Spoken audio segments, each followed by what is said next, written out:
This coming week looks to be equally rough to last when Hillary Clinton let loose in a foreign policy speech trouncing Trump, and Trump counterpunched on her record of Secretary of State on Libya, Egypt, Syria, and her private email server. So who wins this fight on an issue that typically polls first or second as most important for voters? Political panel is here now. Joe Listingi, partner, director of strategic services with the Chatteron Group. Ben Shapiro, editor-in-chief at the Daily Wire radio talk show host. So pretty interesting the way we have this set up here. You've got a former Secretary of State who has, shall we say, a checkered pattern on foreign policy and a tough record to run on. At the same time, you have a businessman who says he knows all he needs to know about Russia because he once held the Miss Universe contest there. Ben, who wins this fight?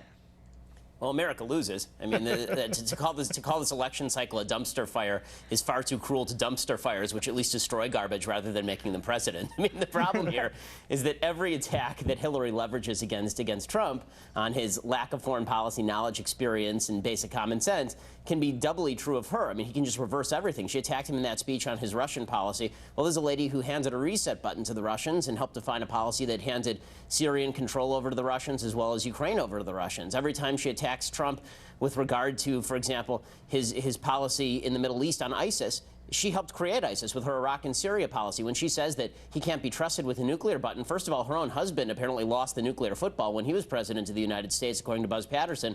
And this is the same lady who set up a private server that made America's national security secrets vulnerable, specifically for her own personal self-aggrandizement. So the problem here is that only Hillary could make Trump look like a legit candidate, and only Trump could make Hillary look like a legit candidate.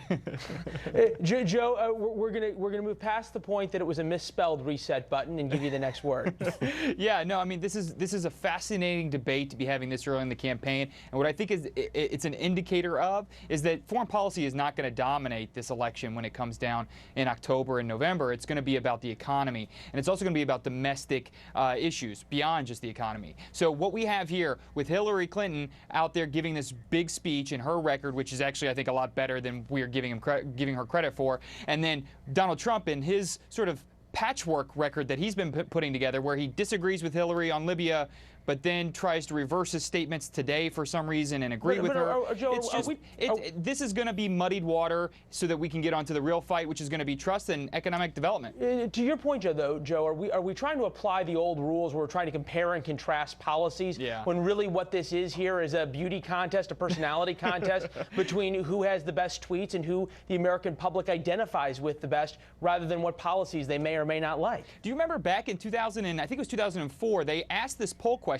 about Kerry and Bush, about which candidate you would like to have a beer with, if you remember that, and it does have this sense of relatability to it. This person that they can look at and see themselves in, like, as a person, is someone voters tend to attract themselves to, which is interesting because we have two totally different personality types between Hillary Clinton and Donald Trump. So that makes the fight that much more fun for the fall. This whole foreign policy debate, this back and forth on issues, you're right, Leland. This is we would all love the Lincoln-Douglas debates to be real, but unfortunately in today's modern world, we are in the age of information. We get information immediately. Yeah, Ben, I guess we can all keep dreaming that we're going to actually apply some substance and some real depth and probity to this discussion, but it seems like it's just not there. We have, to your point, a dumpster fire.